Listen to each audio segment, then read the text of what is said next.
Commander Amy Walsh stood at the viewport of the starship Defiant, watching the alien world grow larger as they approached Xerxia. Her muscles tensed under her uniform, as memories of Earth faded into the distance. This was her first command mission, and failure was not an option. The mission briefing had been clear: establish contact with the mysterious Xerxians and secure a mining treaty for the rare mineral xanthium, which Earth desperately needed for its new defense systems. Intelligence suggested the Xerxians were a peaceful race, but Amy knew better than to trust reports from unmanned probes. Beside her, Lieutenant Susan Foster checked the weapon systems one last time, her face serious in the glow of the control panel. "We have no idea what to expect down there, Commander," she said softly. "The Xerxians have never made contact with humans before." Amy nodded, her short brown hair falling across her forehead. "We follow protocol first. Contact procedures, defensive posture only, unless threatened." She turned to address the rest of her crew. Mary Davis, the xenobiologist, Betty Jones, communications specialist, and Nicole Green, their pilot. All women selected for this mission, because early probe data suggested the Xerxians might respond better to females. The landing was smooth despite the strange atmospheric conditions that bathed the ship in purple light as they descended, Nicole expertly guiding them to a flat plain near what appeared to be a settlement.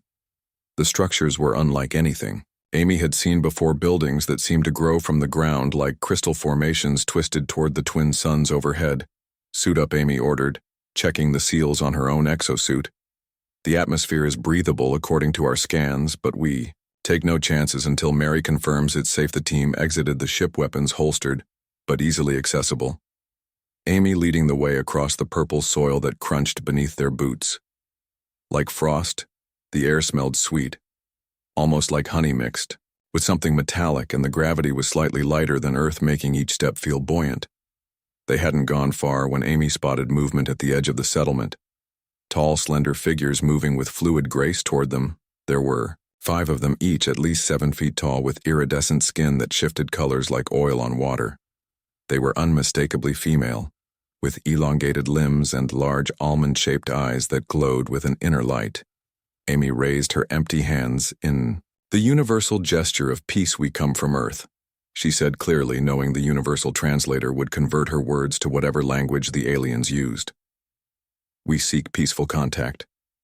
The tallest of the Xerxians stepped forward, her skin pulsing, with blue and green patterns that seemed to flow across her body like water.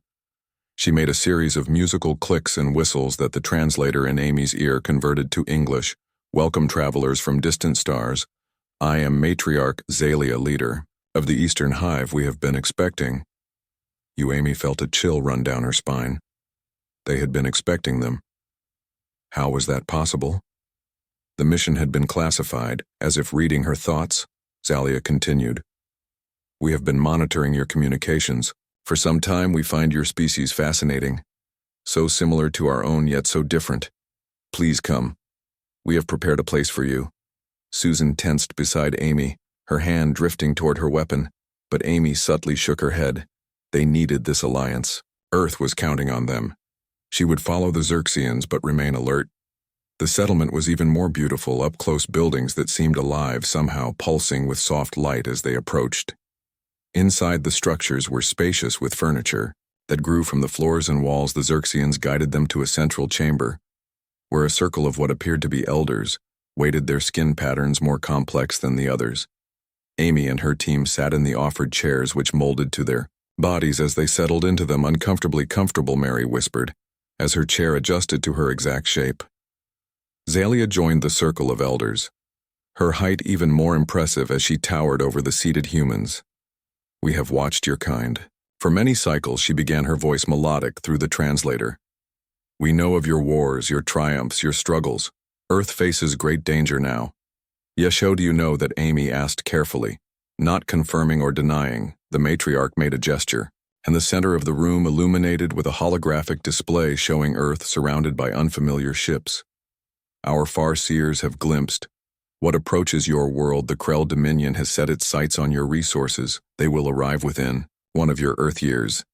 Amy exchanged alarmed glances with Susan. Earth had no knowledge of these Krell.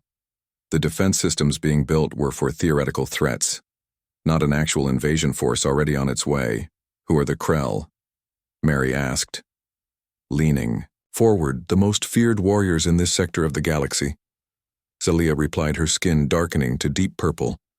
They consume worlds, strip them of resources, and enslave the populations. They have tried to invade Xerxia twice. But our defenses held. They are now expanding in your direction. We came seeking a mining treaty, Amy said carefully, for Xenthium. Zalia made a sound like tinkling bells, which the translator didn't convert. But Amy recognized as laughter. Yes, your primitive sensors detected our waste product, not the true treasure of our world. The mineral you call Xenthium is merely a byproduct of something far more valuable, something that might save your world if you prove worthy of the knowledge. Prove worthy. Amy repeated. What do you mean? The matriarch rose to her full height, her skin now glowing with intense white light that made the humans squint. The Krell fear only one thing in the universe. She said, the Guardians and we Xerxians are their appointed keepers. We have watched your species for generations, waiting for you to reach the stars. Now we must determine if humans are ready for the power we protect, or if your world should be left to face the Krell alone. Amy felt the weight of Earth's future settle on her shoulders, as she realized this mission had just become far more important than a simple mining treaty. The morning came with strange light filtering through crystalline windows as Amy and her team were led to a massive structure at the center of the Xerxian settlement. It resembled a temple with spiraling towers that reached toward the twin suns. The entire building pulsed with soft blue energy that hummed in the air. What test must we pass? Amy asked as they approached the imposing structure. Her voice steady, despite the pressure she felt. Zalia walked beside her. The tall alien's movements, fluid like water flowing over stones. It is not a test as you understand it. The matriarch explained, her skin shifting to thoughtful green patterns. It is a revealing. The temple of ancestors will look into your hearts, your minds, your very souls, and show us the truth of humanity through you 5 females. Susan frowned, her hand never far from her weapon. That sounds like mind reading, she said sharply. We didn't agree to that. Zelia made the tinkling bell sound again. No, not mind reading, Lieutenant. Foster the temple does not take your thoughts. It merely reveals what already exists, your true nature, your deepest strengths and most hidden weaknesses. There is no hiding from the ancestors, but also no invasion. They simply see inside the temple. The air felt thick with energy, like standing near a powerful electrical field. The walls were covered in shifting symbols that seemed to move when Amy wasn't looking directly at them. The central chamber was circular with 5 shallow pools arranged in a star pattern, each filled with shimmering liquid that looked like quicksilver. One for each of you, Zalia explained, gesturing to the pools. You must immerse yourselves completely. Mary stepped forward, kneeling beside one of the pools and scanning it with her handheld device. It's not toxic, she confirmed, but its composition is unlike anything in our database. Its reading is both liquid and solid simultaneously and somehow alive. Amy nodded. It's our only option. Earth needs this alliance, she began, removing her outer gear, keeping only her basic undersuit. The others followed her example, their training overcoming their hesitation. When Amy stepped into the pool, the liquid was warm, embracing her like a second skin. It rose up around her seemingly of its own accord until she was completely submerged. Yet somehow she could still breathe. The sensation was disorienting but not unpleasant. Then the visions began. Amy found herself standing on a battlefield, smoke filling the air. The sounds of weapons, fire in the distance, but she wasn't in her own body. She realized with shock she was experiencing the memories of a Xerxian warrior from centuries past, fighting against massive insectoid creatures that she somehow knew were the Krell. The vision shifted, and she was in another body this time, a Xerxian scientist working feverishly as her city burned around her, trying to complete some kind of weapon before the invaders reached her laboratory. Vision after vision flowed through her mind, centuries of Xerxian history, their struggles, their victories, their losses. She felt their emotions, experienced their lives as if they were her own, and understood with sudden clarity that this was how the Xerxians preserved their history, not in books or recordings, but in the living memory liquid of the temple. When the visions finally faded, Amy found herself standing beside the pool, gasping, her body dry. As if she had never entered the liquid, her teammates were similarly disoriented, all having experienced different aspects of Xerxian history. Zalia and the elders stood in a semicircle watching them with glowing eyes, their skin patterns more complex and vibrant than before. "Now we begin," the matriarch said, her voice echoing strangely in the chamber. "Now we see if humans are worthy." The air around them shimmered, and suddenly they were no longer in the temple, but standing on a vast plain beneath an alien sky. Amy recognized it as a different part of Xerxia, but somehow changed more. "Primal, this is a memory space," Zalia explained. "You are not physically here, but your actions are real enough. The ancestors will present you with challenges drawn from our history. Face them as you would with your true bodies." The ground trembled beneath their feet, and Amy turned to see a massive creature cresting a nearby hill. It resembled a cross between a rhinoceros and a centipede, with multiple legs supporting an armored body and 3 horned heads, each with glowing red eyes. "The Vex," Zalia said simply. "Our ancient predator. Once they hunted Xerxians before we developed the technology to defend ourselves. They are nearly extinct, now preserved only in these memory spaces." The creature charged its multiple legs, carrying it across the plain. With surprising speed, Susan and Nicole immediately drew their weapons, firing energy bolts that splashed harmlessly against the creature's armored hide. "Weapons are useless," Zalia called, her form becoming translucent as she and the elders faded from view. "You must find another way." Amy analyzed the charging monster, looking for weaknesses.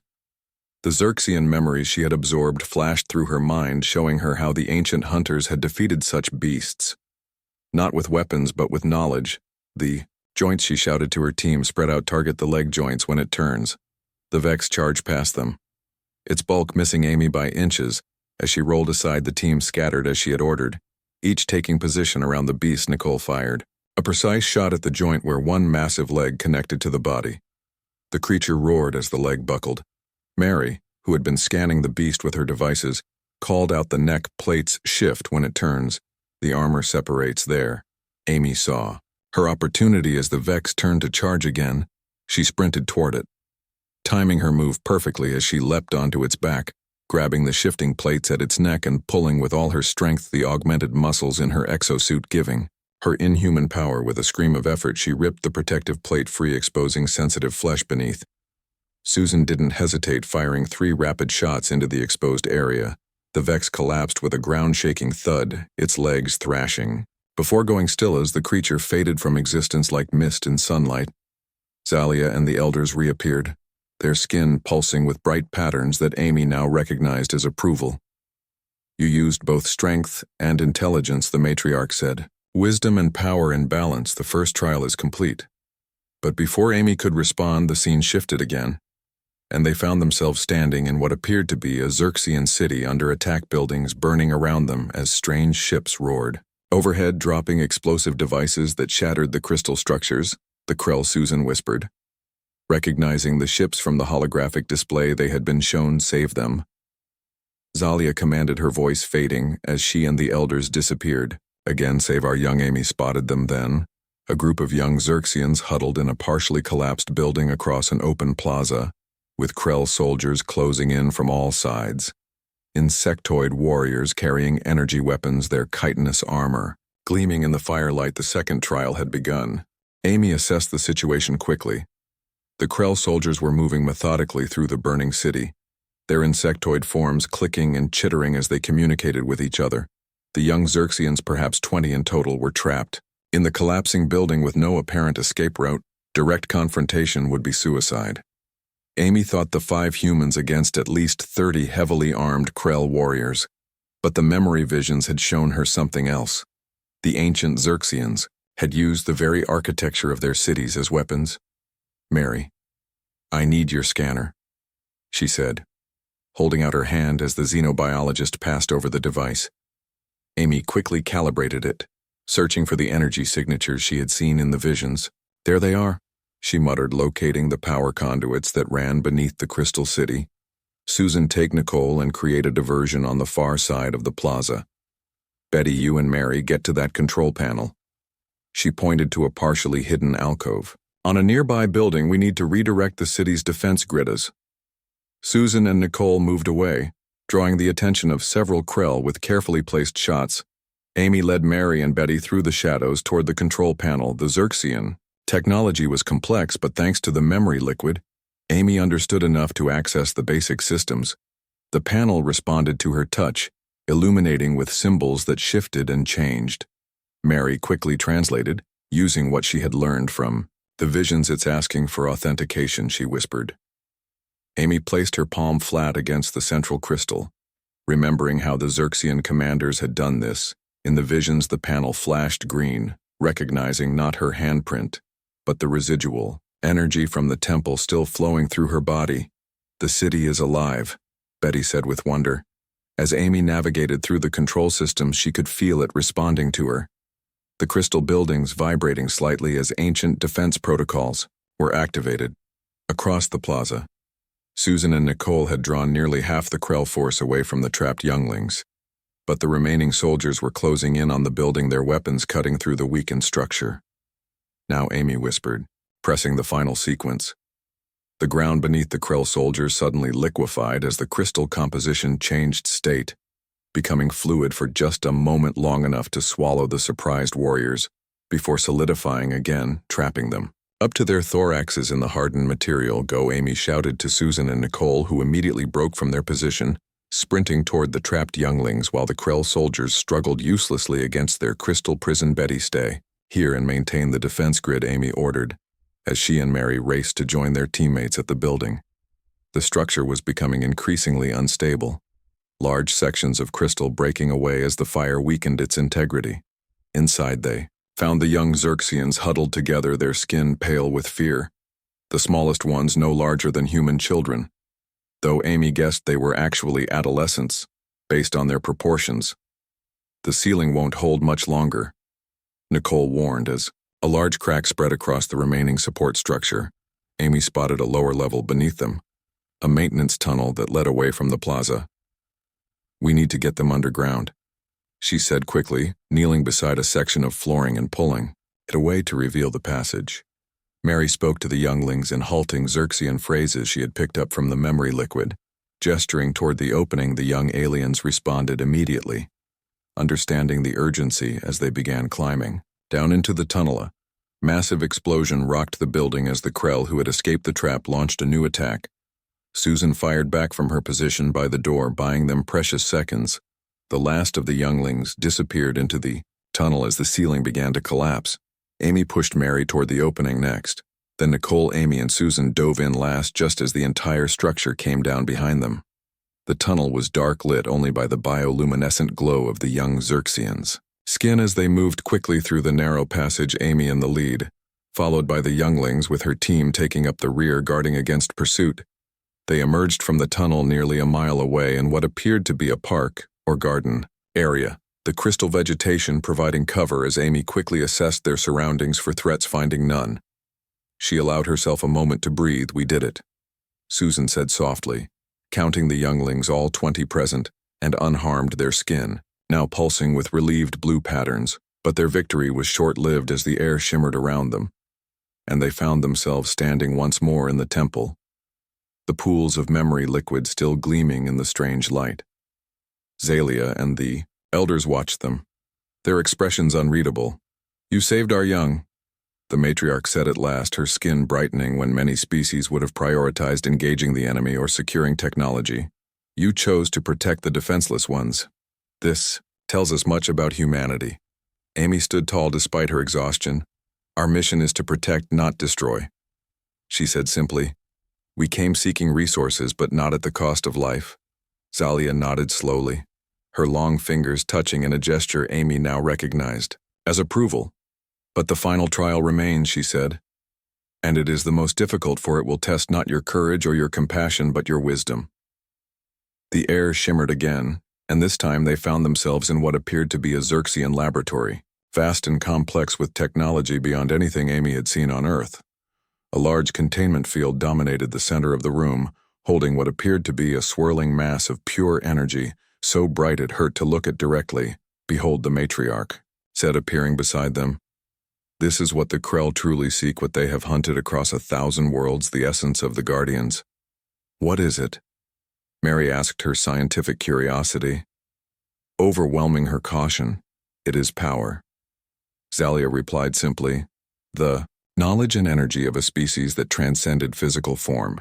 Eons ago, they left these fragments of themselves throughout the galaxy in the care of chosen races. We Xerxians have guarded this one for millennia. The final trial is this the matriarch, continued her voice growing solemn. What would humans do with such power if we shared it with you? Would you use it to destroy the Krell to conquer other worlds, to elevate yourselves above all other species? Or would you find another path? Amy stared at the swirling energy, understanding the magnitude of what was being offered. This was not just a weapon or a resource, but something that could fundamentally change humanity's place in the galaxy, perhaps in the universe. Amy studied the swirling energy contained within the field, her mind racing with possibilities. With such power, Earth could easily defeat the coming Krell invasion. Humanity would be safe perhaps for generations. But at what cost? She wondered, what would such power do to her species still so young in their journey among the stars? Her teammates watched her expectantly, knowing that this decision fell to her as commander, the weight of Earth's future resting on her shoulders. She closed her eyes, for a moment drawing on the Xerxian memories that still lingered in her mind, seeing civilizations that had risen and fallen across millennia, some destroyed by external threats, others collapsed from within, corrupted by their own power. I need to understand, Amy said, finally opening her eyes to meet Zalia's gaze. What exactly would this power give us? What would it make us capable of? The matriarch's skin shifted to a thoughtful blue pattern. It would advance your technology by perhaps 1,000 years, she explained. Your weapons would be unstoppable. Your ships could travel to distant galaxies in moments. Your people would no longer fear disease or aging. And what would it cost us? Amy pressed, sensing there was more. Nothing you would not willingly give, Zalia replied, her voice soft. The power does not corrupt on its own, it merely amplifies what already exists within a species. Your desires, your fears, your ambitions would all be magnified 1,000-fold. Amy turned to her team. What do you think? Susan stepped forward, her military training evident in her rigid posture. With this power we could protect Earth forever. She said no species would dare threaten humanity again. But would we stop there? Nicole asked quietly. Or would we become the very thing we fear? Would we become the next Krell? Mary touched the edge of the containment field gently, her scientific curiosity evident. The advancement of knowledge would be extraordinary, she whispered. We could solve problems we haven't even identified yet. Betty, who had remained silent until now, finally spoke the question. Isn't what we could do with this power, she said softly. It's what we would do. The history of humanity isn't exactly peaceful when we gain advantages over others.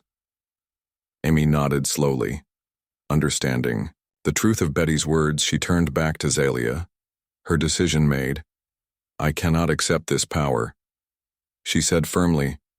Not because humanity isn't worthy, but because we aren't ready.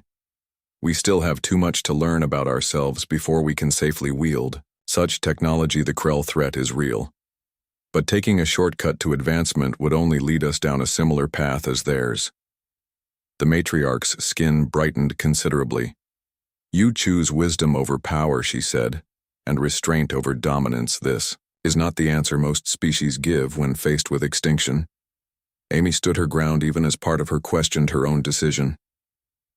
Earth needs allies, not shortcuts. She said we would be honored if the Xerxians would stand with us against the Krell. Teach us what we can learn at our own pace. Help us develop defenses that we can build ourselves even if they are less powerful. The air shimmered around them, and suddenly they were back in the temple, standing before the pools of memory liquid. Zalia and the elders formed a circle around them, their skin glowing with intense patterns that Amy had never seen before in 3,000 years.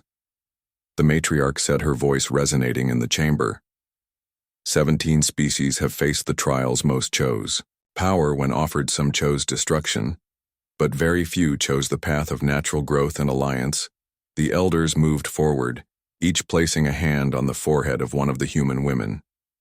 Amy felt a warm sensation spread through her mind as Zalia's palm rested against her skin. The humans have passed the trials, the matriarch announced. The decision is unanimous. We will stand with Earth against the Krell. We will share knowledge appropriate to your development, and we will forge an alliance that benefits both our worlds. Relief washed over Amy, so intense she nearly staggered. We are grateful, she managed to say. Knowing the words were inadequate for what had just been decided, there is one more thing, Zalia added as the elders stepped back. The liquid in the pools began to rise and flow, forming intricate patterns in the air, before coalescing into 5 small crystal pendants, each one containing a swirling droplet of the memory liquid. These are the marks of alliance, the matriarch explained.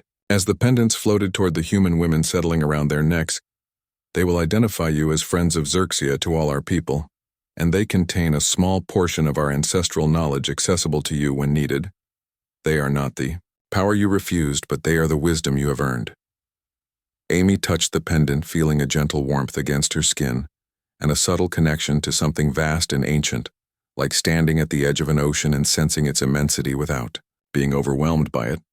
Now Zalia continued, let us discuss how we will meet the Krell threat together. The humans and Xerxians united in common purpose. The following days were filled with intensive planning and information exchange. Mary worked with Xerxian scientists learning about technologies that Earth could adapt with their current capabilities. Susan trained with their warriors, studying battle tactics that had successfully repelled previous Krell invasions. Nicole was taught navigation, techniques that would allow Earthships to predict and counter Krell attack formations, while Betty established communication protocols that would allow instant contact between the two worlds. Despite the vast distance, Amy herself spent most of her time with Zalia and the elders learning the history of the Krell, their weaknesses, their patterns of conquest, and most importantly, why they had suddenly turned their attention to Earth. They seek what they believe you possess, the matriarch explained. As they stood on a balcony overlooking the Crystal City, the Krell detected energy signatures from your planet that resemble Guardian Essence faint echoes, but enough to attract their attention. But we have nothing like that, Amy said. Confused, we barely understand faster than light travel, let alone transcendent energy beings. Zalia made the tinkling laugh sound that Amy had come to recognize as genuine amusement. Yet there is something on Earth, something ancient and powerful that registers. On the same spectrum as Guardian Essence, the Krell believe you have been hiding a Guardian fragment for centuries. Perhaps it has been there so long you no longer recognize it for what it is. Amy frowned, thinking of Earth's mysteries, the strange phenomena and unexplained energy readings that scientists had documented over centuries. Could it be possible that Earth had been home to a Guardian fragment all this time, without humanity ever understanding what they had? If that's true, Amy said. Slowly, we need to find it before the Krell arrive. Zalia nodded, her skin pulsing with urgent patterns. Now you understand the true urgency. It is not just about defending your world, but about finding what the Krell seek before they do. Otherwise they will tear your planet apart searching for it. A chill ran down Amy's spine as she realized the mission had just become far more complex than she had ever imagined. The Defiant broke through Earth's atmosphere 2 weeks after leaving Xerxia, its hull gleaming in the sunlight as it descended toward the United Earth Defense Headquarters in what had once been Geneva, Switzerland. Amy stood on the bridge watching her home planet grow larger in the view screen, the beauty of the blue and green world striking her anew after seeing the crystal landscapes of Xerxia touch the pendant at her throat, drawing comfort from its warm pulse as she prepared to deliver news that would change humanity forever. Beside her stood Zalia and 2 other Xerxian elders who had volunteered to come to Earth as ambassadors, their tall, elegant forms drawing stares from the crew. Despite 2 weeks of close contact, we are being hailed, Nicole announced from the pilot's seat, patching the transmission through to the main screen. General Helen Carter appeared, her stern face showing both relief and curiosity as she took in the sight of the alien visitors. Welcome home, Commander Walsh, she said formally. I see your mission was successful in ways we didn't anticipate. Very successful, General, Amy replied, but we have urgent matters to discuss. The threat to Earth is more immediate than we realize. Within hours of landing, Amy and her team, along with the Xerxian delegates, were seated in the high-security conference room of the UED headquarters. The planet's most powerful military and scientific leaders gathered around the table, listening with increasing alarm as Amy explained about the Krell, the Guardian fragments, and the impending invasion. Impossible, Dr. Allison Ward, the head of Earth's Scientific Council, interrupted. That would mean some kind of advanced energy source has been on Earth for potentially thousands of years. We would have detected it. Zalia stepped forward, her height impressive even among the tallest humans, her skin shifting to authoritative gold patterns.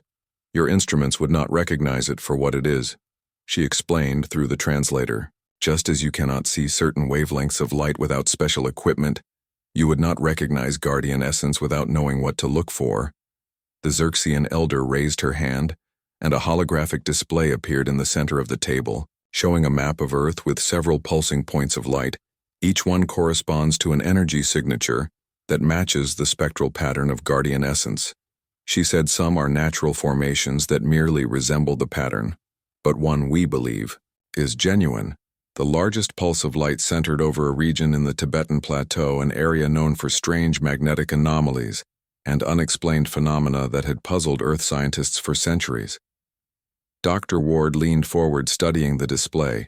With intense interest, that area has been producing unusual readings for as long as we've had instruments to measure it, she admitted. We've sent dozens of expeditions but found nothing conclusive, just strange energy fluctuations and equipment failures. Because you were looking for something physical, Mary said. Understanding dawning on her face, the Guardian fragments exist partially in another dimension. That's why the Xerxian technology can detect it, while ours can't. General Carter's expression remained grim. Even if this is true, she said, what do you propose we do if this fragment has been safely hidden for thousands of years? Perhaps we should leave it that way. Focus on building defenses against the Krell instead. Amy shook her head. The Krell have ways of detecting it now that they're actively looking. Their technology is specifically designed to find these fragments. We need to secure it first, understand it, if possible, or at least ensure they can't get it for the next several days. Earth's scientists worked alongside the Xerxians, developing sensors that could accurately track the Guardian Essence, using a combination of both worlds' technology. The pendant Amy wore proved invaluable, allowing her to intuitively understand concepts that would have taken months to learn otherwise.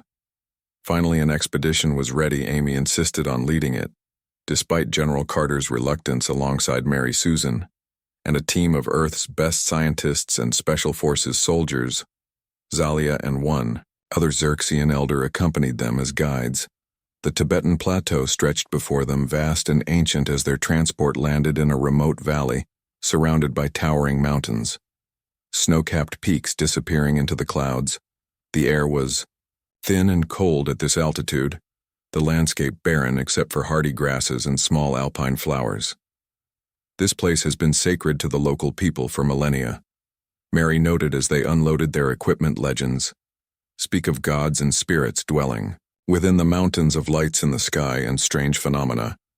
The Xerxian elder nodded, her skin shifting to contemplative blue. The Guardians often chose places of natural power.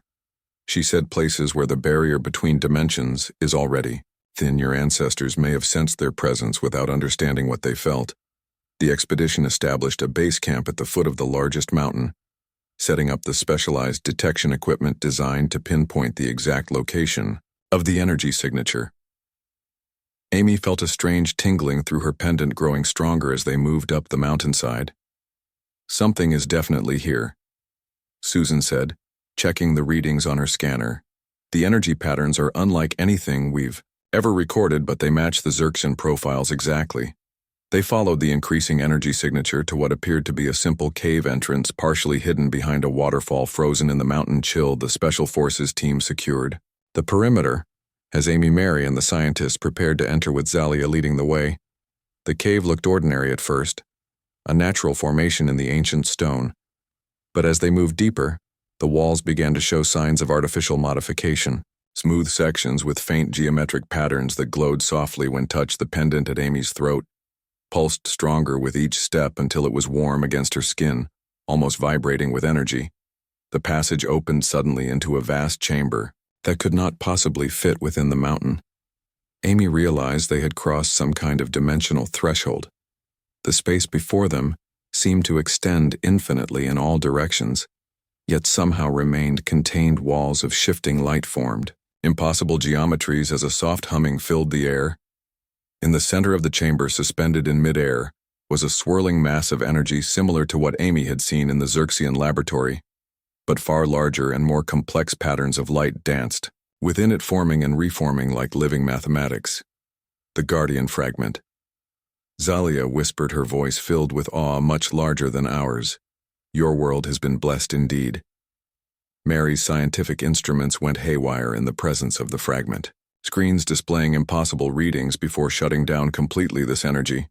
She said breathlessly, "It's rewriting the laws of physics in this space." Amy stepped forward, drawn by some inexplicable pull from her pendant. The crystal around her neck now glowing brightly in resonance with the massive energy form as she approached the swirling light, seemed to respond, patterns shifting to focus on her. Then something unexpected happened. The Guardian Fragment pulsed once with blinding intensity, and a voice that was not a voice filled Amy's mind. Not words, but pure concepts flowing into her consciousness.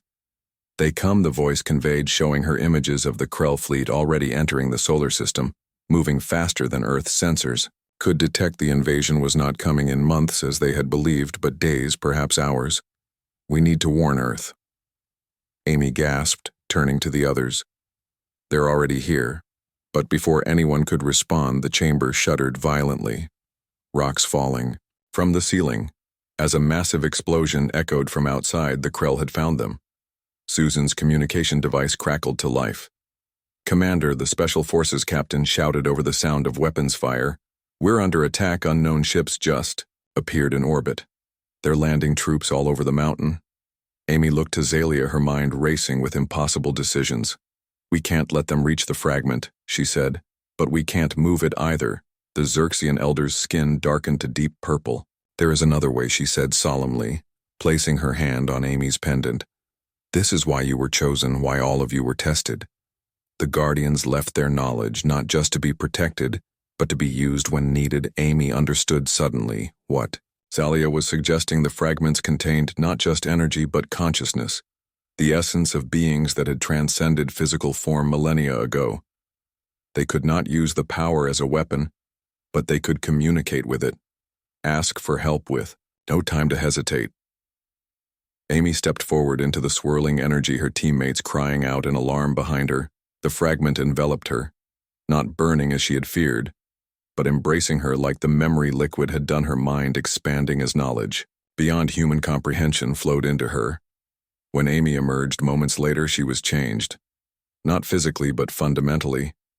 Her eyes now containing swirling patterns of light like tiny galaxies. The pendant had merged with her skin, becoming part of her. "I understand now," she said, her voice resonating strangely with harmonics that hadn't been there before. "They have been waiting, preparing for this moment." The Guardian Fragment pulsed again, and the entire chamber shifted, reality itself seeming to bend as the dimensional threshold expanded. Amy raised her hand, and the attacking Krell ships visible through the new opening in space froze in mid-flight. "The Guardians do not destroy," Zalia said softly, watching with wonder as Amy channeled power. "Beyond human understanding, they protect, they balance, they guide."